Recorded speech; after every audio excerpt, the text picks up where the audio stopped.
Análisis crítico de la historia de la arquitectura 2.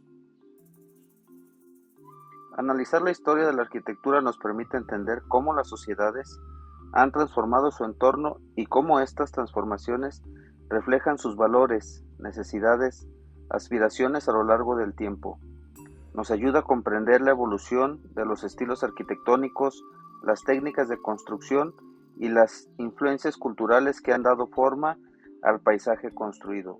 Además, el estudio de la historia de la arquitectura nos proporciona herramientas para la reflexión crítica sobre el presente y para poder proyectar un futuro más sostenible y significativo en el ámbito de la construcción.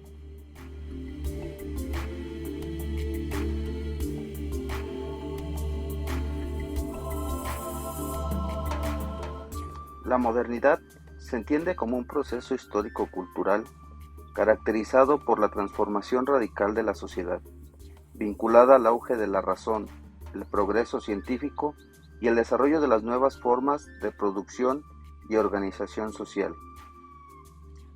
Desde el siglo XVIII, con la Ilustración, se consolidó una visión del mundo basada en la confianza, en la racionalidad, la técnica y el dominio sobre la naturaleza.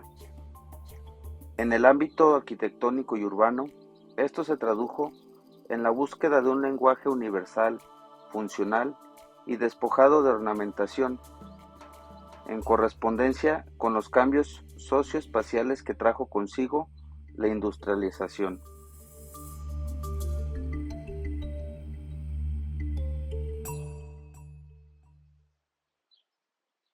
La arquitectura moderna se sostuvo en la idea de que la técnica y la ciencia podían resolver las necesidades sociales. La estandarización, la producción en serie y el uso de nuevos materiales como el acero, hormigón armado, vidrio, modificaron radicalmente la relación entre espacio y sociedad. Para el movimiento moderno, el objeto arquitectónico no era un simple artefacto estético, sino una respuesta social. La vivienda, la ciudad funcional de Le Corbusier o los planteamientos de la Carta de Atenas reflejan la pretensión de reorganizar la vida cotidiana mediante la arquitectura y el urbanismo. Frente a la ciudad orgánica y las formas historicistas de la modernidad, planteó la creación de espacios racionales, abiertos y universales. Esto implicó una transformación de la experiencia socioespacial. Los edificios dejaron de dialogar con el contexto histórico inmediato y se pensaron como objetos autónomos, insertos en un nuevo orden urbano. Si bien la modernidad prometía progreso y justicia social, su materialización reveló contradicciones. Proyectos como Fruit Highway en San Luis, Missouri, mostraron que la racionalización del espacio no siempre respondía a las dinámicas sociales reales. El análisis crítico entonces debe partir de reconocer que el objeto arquitectónico moderno no solo transforma el espacio físico, sino también las prácticas sociales y culturales que ahí se desarrollan.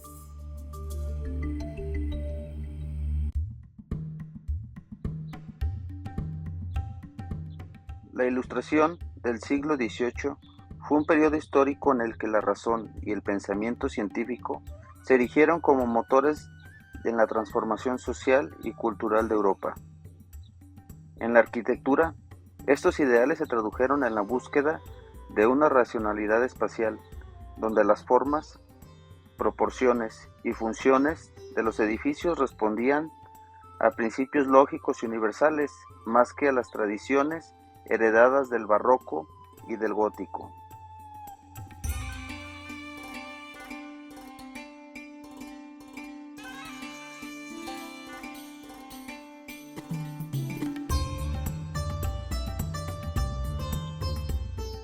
El neoclasicismo se consolidó como el estilo arquitectónico de este periodo, enmarcado en un proceso de secularización de las formas y de reinterpretación de la herencia greco-romana.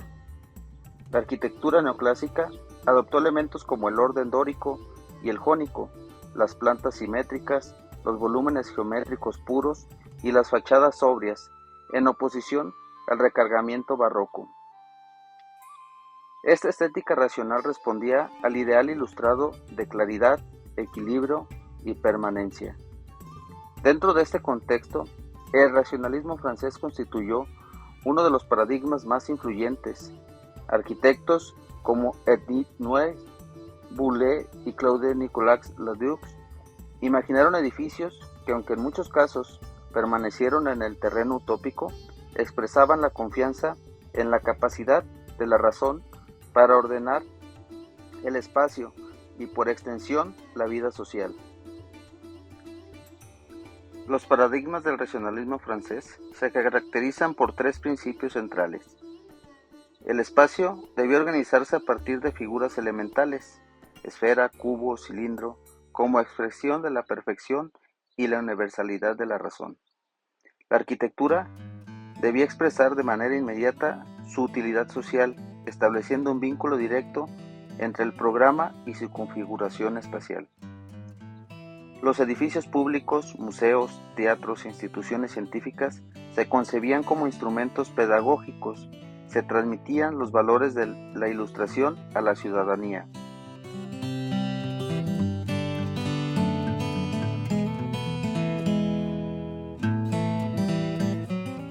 El siglo XIX estuvo marcado por profundas transformaciones sociales, políticas y económicas, derivadas de la Revolución Industrial. El crecimiento de las ciudades y la consolidación de los estados-nación. En este contexto, la arquitectura enfrentó lo que los historiadores llaman la crisis del estilo, un periodo caracterizado por la recuperación de estilos del pasado y al mismo tiempo por la aparición de nuevas propuestas estilistas que respondían a las demandas de la modernidad. Ante la incertidumbre generada por los cambios acelerados de la industrialización, la arquitectura buscó en el pasado un referente de identidad, legitimidad. Así surgieron corrientes como el neogótico, impulsado en Inglaterra por Pugin y vinculado a valores morales y religiosos. Un ejemplo es el Parlamento de Londres de Charles Barry y Pugin. El neorrománico y el neorrenacentista, aplicados a edificios públicos y universitarios en Europa y América, que evocaban estabilidad y tradición. El neoclasicismo tardío, que mantuvo su presencia como símbolo de racionalidad y poder estatal. Un ejemplo, el Arco del Triunfo en París. Estos estilos no se aplicaban de manera puramente arqueológica, sino como lenguajes simbólicos que legitimaban ideologías políticas y culturales de la época. La industrialización introdujo nuevos materiales como el hierro, el acero y el vidrio, que transformaron radicalmente las posibilidades constructivas. Esto dio origen a una arquitectura que no respondía a los cánones históricos, sino a las exigencias funcionales y técnicas del presente.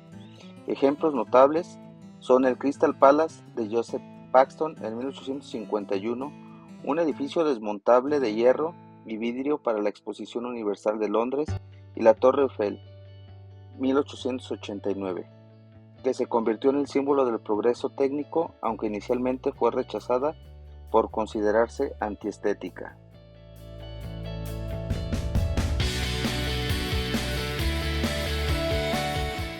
Estas obras reflejaron una tensión. Mientras algunos arquitectos defendían la continuidad con el pasado, otros apostaban por un nuevo lenguaje basado en la técnica y la ingeniería.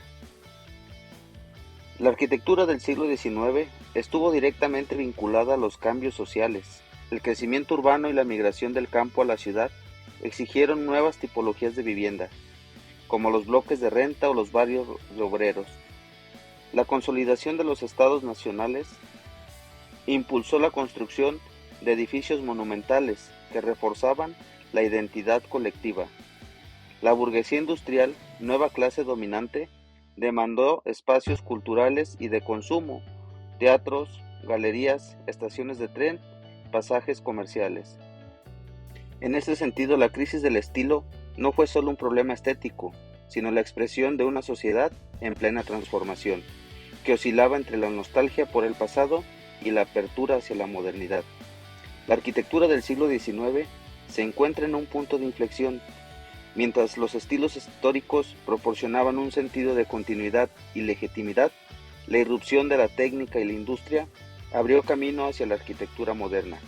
La crisis del estilo refleja, en realidad, la tensión entre tradición e innovación, una tensión que marcaría de manera decisiva la evolución de la arquitectura en el siglo XX.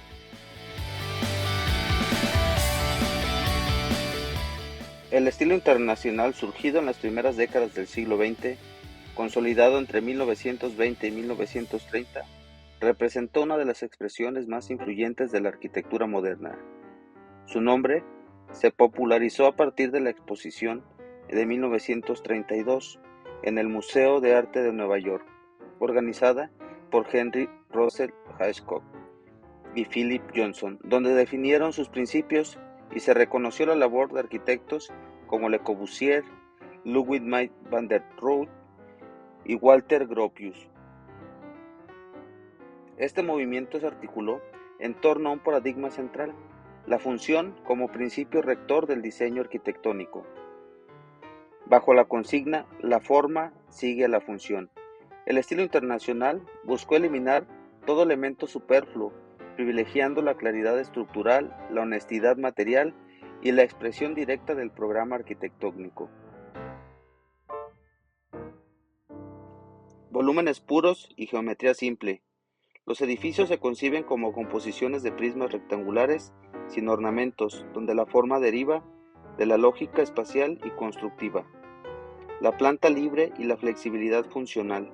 Gracias al uso de estructuras de acero hormigón armado, los muros dejan de ser portantes y pasaban a ser simples herramientas. Esto permite espacios fluidos y adaptables a diferentes usos. Fachadas ligeras y grandes superficies acristaladas. Se busca una relación directa entre el interior y el exterior, con ventanales horizontales que permiten iluminación y ventilación natural.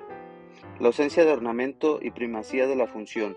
La estética se basa en la pureza formal y en la expresión de los materiales industriales, eliminando todo recurso decorativo aplicado. El estilo internacional buscaba un lenguaje arquitectónico válido en cualquier lugar del mundo, desligado de referencias locales o históricas. Este carácter universal respondía a la idea de una sociedad moderna, globalizada e industrial. El estilo internacional convirtió la función en el eje de la concepción arquitectónica, proponiendo un lenguaje basado en la racionalidad, la economía de medios y la honestidad constructiva. Sus axiomas, materializados en obras icónicas de Le Corbusier, Gropius y Mies van der Rohe, marcaron un antes y un después en la historia de la arquitectura, sentando las bases del urbanismo moderno y de la arquitectura corporativa del siglo XX. La modernidad arquitectónica se sostuvo en una narrativa clara: la idea de que la arquitectura debía ser racional, funcional, universal y desligada de ornamentos. En el estilo internacional, las formas geométricas puras, los materiales modernos, acero, vidrio, hormigón, la primacía de la función expresaban la confianza en el progreso y en la razón como fuerzas emancipadoras. Sin embargo, a finales del siglo XX esta narrativa entra en crisis. La posmodernidad rechaza la noción de que existe un único lenguaje arquitectónico válido y pone en duda la universalidad de los principios modernos. En este contexto aparece la desconstrucción como corriente crítica. Influida por la filosofía de Jacques Derrida, la desconstrucción en arquitectura niega la idea de un significado único y estable en los edificios. Se busca fragmentar, desarticular y desplazar las formas tradicionales de representación arquitectónica. El espacio deja de ser un contenedor neutro y pasa a ser un lugar de tensión, contradicción y multiplicidad de lecturas. Edificios con geometrías fragmentadas, líneas oblicuas, colisiones volumétricas y apariencia de inestabilidad. La forma ya no sigue necesariamente a la función, sino que genera un discurso abierto, incluso ambiguo. La narrativa moderna buscaba la claridad y la transparencia de significado. Un edificio debía ser honesto en mostrar su estructura y función. La posmodernidad deconstruccionista, en cambio, plantea que la arquitectura no tiene un único sentido, sino múltiples significados en constante cambio. Esto refleja la transformación social, cultural y política de fines del siglo XX, globalización, pluralidad cultural, pérdida de certeza absolutas.